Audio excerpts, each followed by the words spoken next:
First application in this video is a recently launched wallpaper application called DepthX, and it's not just any wallpaper application.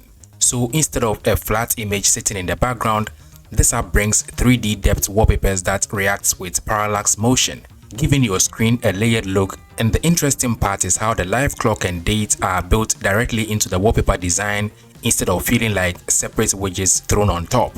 The app already includes more than 200 wallpapers across different categories, plus you get several free themes with animals, landscapes, building structures, superheroes and more, and each has a unique clock style and depth effect. There is also a good amount of customization here. You can change the clock style, font, size, colors and placement, with some locked for the premium version. So if you want more advanced control, you have to upgrade. It's a modern application, super fluid UI, and the setup isn't complicated at all. You can set for both lock and home screen. Just make sure you disable the default lock screen clock. It's a free app, so give it a try and let me know what you think. The next app on the list is called Morning Glory, and this is an alarm application but takes a very different approach compared to most alarm apps on Android. Maybe you don't like complicated alarm apps. Here, instead of giving you endless options, complicated schedules and dozens of alarm profiles, this one keeps things intentionally simple with just 2 dedicated alarms, one for sleep and one for naps. But it could be for anything. The sleep alarm supports both exact times and countdown style scheduling. So there is an option called At, which lets you set an exact time, and there is In, which lets you set a duration. While the nap section gives you quick preset durations for those short daytime rests. Again, it could be for anything. Let's say a productivity session and break times, for example, even though it is built around sleep and nap sessions. There's also QR code scanning to dismiss alarm if you struggle with turning alarms off half asleep and going right back into bed, forcing you to physically get up and scan a QR code before the alarm stops. And the app supports custom ringtones and even random ringtone selections. It further lets you set a maximum number of snoozes, adjust snooze duration. I love the simplicity and the standout sleep and nap approach, given the fact that there are tons of alarm applications. The next app is called Mediaxon, and if you still keep a local music library on your phone like I do, this is basically an offline music player application that supports pretty much every common audio format you can think of.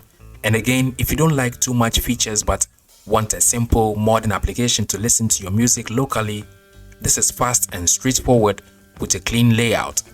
You get your tabs arranged at the bottom with easy access to your folders. It has a side panel too that houses the sleep timer tool, playlists, and aside local music playback, it is also a radio application. It gives you access to thousands of online radio stations from around the world with surprisingly good search and sorting options. You can browse radio stations from your region, add favorite stations, queue multiple stations, or even mix them into playlists along your local music. And since the app uses the radiobrowser.info database, the station library keeps growing as users add more stations over time. And honestly, the best part is that all of this is completely free, no locked features, no subscriptions.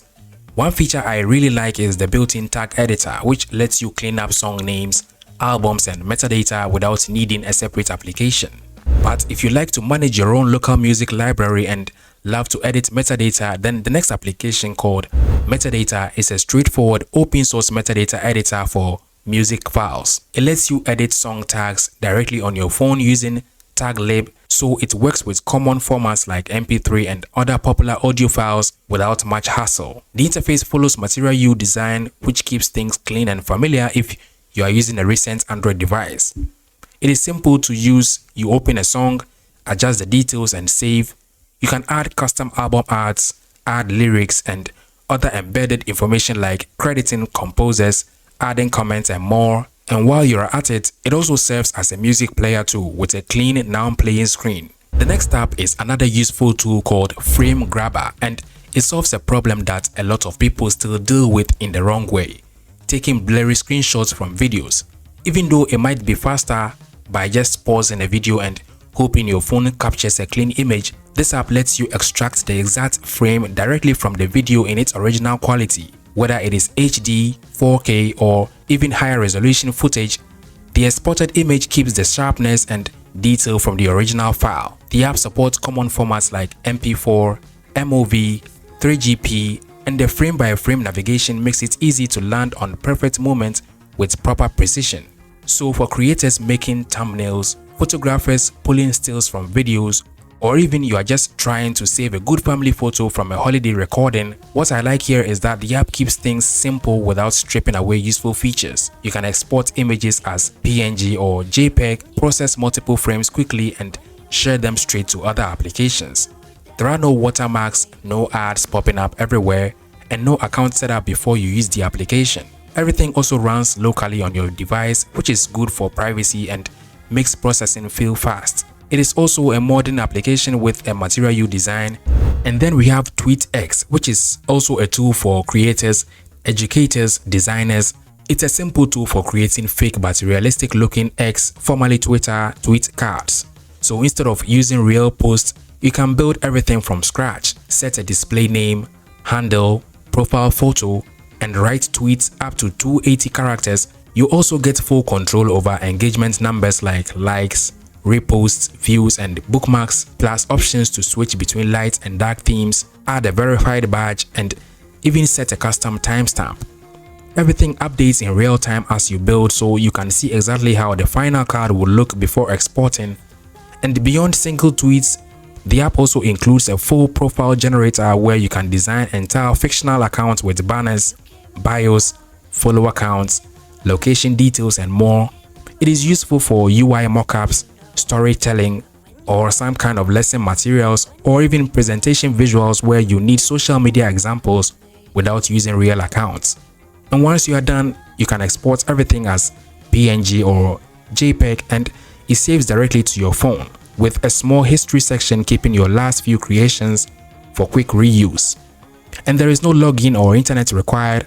It is simply built for educational and creative purposes, so keep that in mind.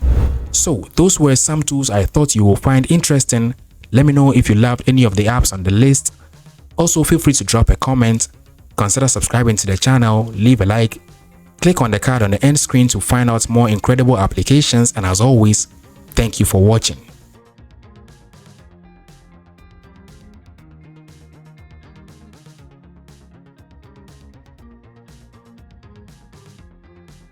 It's the